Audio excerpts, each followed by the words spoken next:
out of it. What kind of drew you to become a franchise consultant? I know you were evaluating a bunch of different opportunities at that point. What was kind of the gap from corporate America to the world of franchising? When did you start looking at franchising? What was that what did that look like for you? Okay.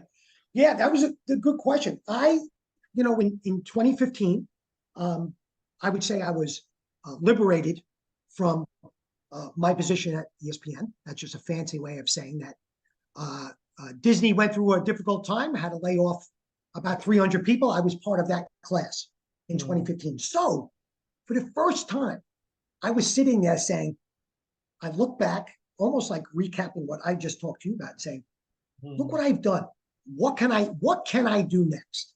Yeah. I can go back into media if I wanted. I can go to another network. I can go to a sports team. I can go to an agency. I can go to an upstart because I had a chance to touch so many different audiences. But what I did learn in doing the media was they were great transactions, right? And I love the fact when I was able to see the final result, a sponsorship come up. Someone's an entitled sponsor of an event, right? And you see it on TV, but then you go to the event and their branding is all around. And representatives from their company are interacting with the fans at their booth and things like that. I mean, it was such a full circle, a fully integrated marketing program that we were selling. I said, wow, what great skills I developed. Wouldn't it be, maybe I can try to do that on my own. Maybe put out my own shingle out there and I'll be a consultant. And I'm like, nah, maybe that's not what I do. So I finally decided, you know what? I've been working corporate really my entire life. I'm going to try to do something on my own. I think it's right.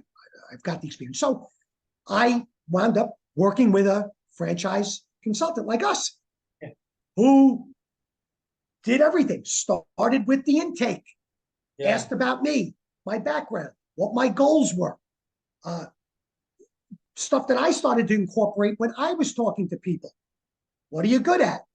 What are you not so good at? Okay, now that you've answered that, what if I asked your parents that, or your best friend, or a previous employer, what you're good at or what you're not good at? What would they say? Really starting to get into my head of like, whoa. So as I'm going through all of this and answering these questions, and where do I want to be? And really, how much money do I want to invest? And do I like to go out there and promote and network my business? And started to think about those things. I'm like, okay, here's what it is. Show me some businesses. So I went through the process and I went through validation on a number, and I got really close to a specific home services brand. But for one reason or another, it didn't work out. But I looked back like I've always done on my experiences, and I said, that was really, really cool. I loved what that franchise consultant did for me. He was great. He was interested in me. He was vested in my success. He wanted to know about me, not just to satisfy a checkbox on a list, but because he wanted to do his research and make sure he came back to me with concepts that made sense for what I was looking to accomplish in the future and what I brought to the table personally and professionally. And I said, you know what? My skills in sales are easily transferable to doing that. So I decided to launch my own franchise consulting business, as you mentioned. Next Act Franchise Advisors. I did it for about 5 years. I worked with hundreds of people in that exact same manner. And you know what I loved about it? And Josh, this is going to sound dramatic, but this is what you and I still do now. What you and I do every day. We change people's lives. It sounds dramatic. It sounds hokey. But at the end of the day, if you think about it, when we work with people, when they wake up that next day as a business owner, we change their life. For the better. They are waking up saying, I own my own business. I'm going to leverage everything I did in my life to do good for myself, my family, and my community. That is pretty powerful. And to me, that was the most rewarding thing of my career, that I actually was able to change people's lives for the better. And that was the transition. It was noticing that there were transferable skills. The only way I knew it was because I experienced it firsthand, as you were alluding to very early on. Nobody knows about franchising. Nobody knows about franchise consulting.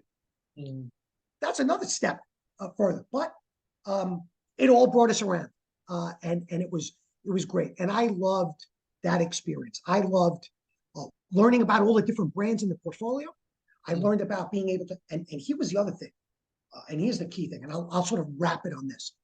Not only is it being vested in the person, my consultant was vested in me, I got vested in my people, but I never presented a brand to anyone. I always had a conversation about it, and that changed the game. And I think that's why people trusted me, because they knew that I wasn't trying to sell them anything. All I was doing was delivering upon the information that they gave me and validating that I listened to them based on the ideas I presented. And that was great. That's what I love.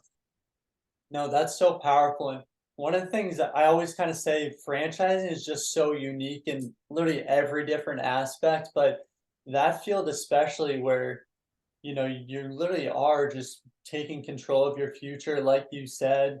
It kind of sounds dramatic, but it really is something that I always say, when I talk to people. I help people take control of their future because it is true. It is what people do. And I think a lot of times consultants in a lot of different industries, they have a bad rep where people think consultant, you're paying someone for their time.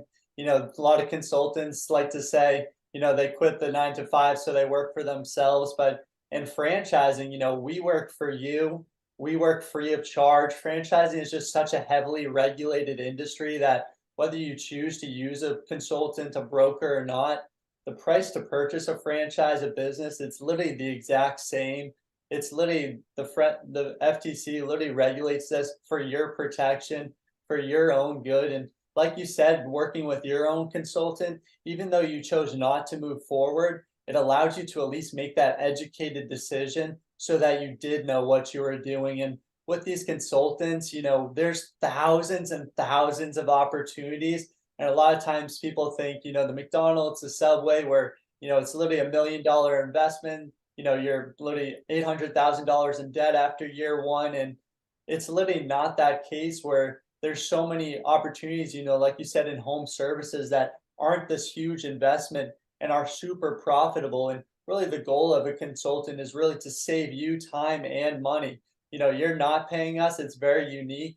We're saving you time, whereas we already have these resources where we've screened through these thousands and thousands of opportunities so that we understand, like you said, you are in corporate America, you have a family, you're trying to balance all these different things. And I always say really number one for anyone is, trying to provide for your family, trying to create those generational wealth opportunities. And, it's tough when you're in corporate America trying to balance, how could I buy a business? How can I be a business owner? And, in episode 1, Dennis Schooley talks about how 70% of people think about business ownership, but very few people even, make the decision to act upon that. So our Yep. goal is literally, I'll emphasize it, save you time, save you money, so that we've already taken the heavy lifting out of the process. So I always kind of say very much like a realtor of franchising, where we're not selling houses, we're not selling franchises. We're getting to know our clients, the partners that we work with, seeing what you're looking for. We'll present a variety of different flavors,